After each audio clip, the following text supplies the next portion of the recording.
দেখেন, প্রথমত আমি আপনাকে ছেড়ে কোথাও যাচ্ছি না, দ্বিতীয়ত আমি আপনাকে করুণাও করছি না।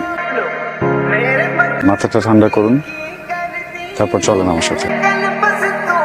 আমি বাসায় যাব না। যে বাসায় যে পরিবার আমাকে বোঝা মনে করে, আমার কোনো অস্তিত্ব নেই, সেই বাসায় আমি ফিরে যাব না। শামিন, আপনার কি মনে হয় আমার একার জীবন কঠিন, আর সবার জীবন সহজ?